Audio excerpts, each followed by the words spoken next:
No a čo máme ďalej? Máme tu ešte takúto nejakú scénku,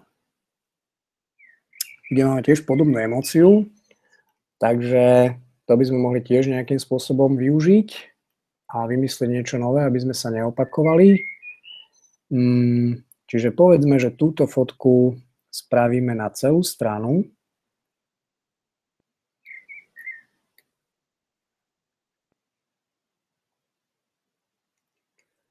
A túto fotku dáme zase na ten vnútorný okraj, aby sme to zase trošku rozbili. No a potom samozrejme grande finále, máme poslednú fotku, ktorú vlastne z tejto série chceme použiť. A túto myslím, že nemusíme nejako použiť. Či si to čeknem, či sme náhodou niečo nezabudli, ale myslím, že nie.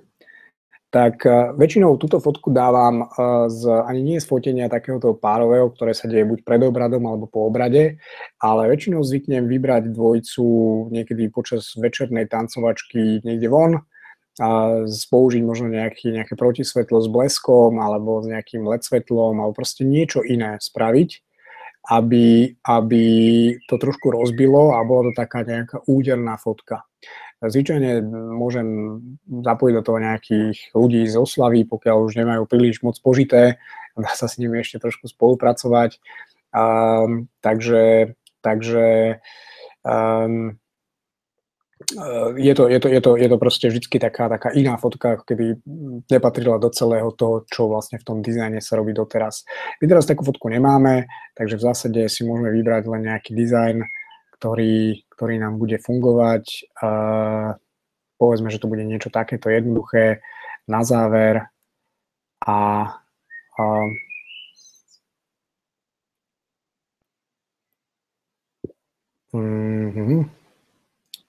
chcel by som túto stranu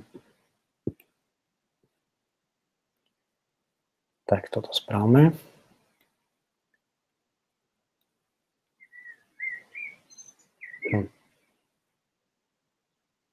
Stále nás to nejakým spôsobom nechce pustiť ďalej. Čiže remove page.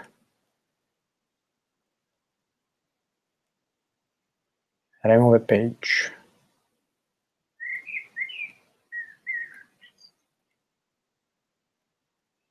A tu už nám to v podstate nedovolí zobrať tú stranu. Takže môžeme nechať v podstate posledné dve strany ako keby prázdne, vôbec sa nevadí a prípadne môžeme použiť vlastne to, že túto stranu vymeníme s touto. Ak sa to bude dať vôbec, nedá. Takže ukončíme v podstate ten dizajn takýmto spôsobom.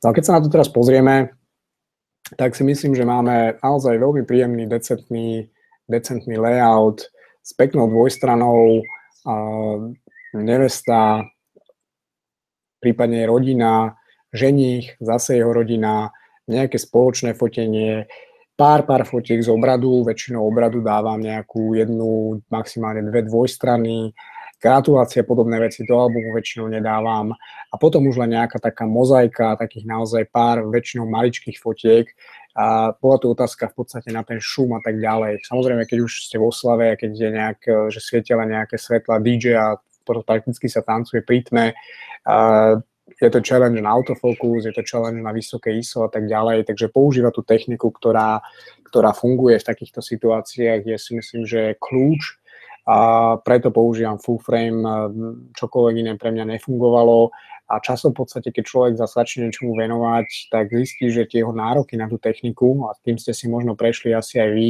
sa trošku menia. Že z začiatku je to o tom, že chcem mať 51 ostriacich bodov, chcem mať bodové meranie expozície, chcem mať neviem, pretože všetky tie reklamné ťaháky výrobcov fotoaparátov vás na to lákajú a vy časom v podstate zistíte, že no ale reálne potrebujem v podstate jeden ostriaci bod. Bodové meranie som hádam nepoužíval ešte aj v živote, možno raz. A naozaj tie hodnoty, ktoré pre mňa z tej techniky plynú, sú to, že potrebujem zaostriť v tme a potrebujem zvládnuť ISO 6400, ktoré používam v podstate 90% času, keď fotím už večer pri zábave. Hej. A samozrejme, že tá kvalita nebude taká ako pri ISO 100, ale keď spravíte v tejto knihe takú mozaiku nejakých 5-6 maličkých fotiek na jednu dvojstranu, tak na tých maličkých fotkách zaručene garantujem, že žiaden šum, ani keď vám ujde trošku autofokus alebo niečo také nebude vidieť a bude to vyzerať profesionálne a technicky v podstate v poriadku. Takže ten papier znesie veľa, jak sa hovorí.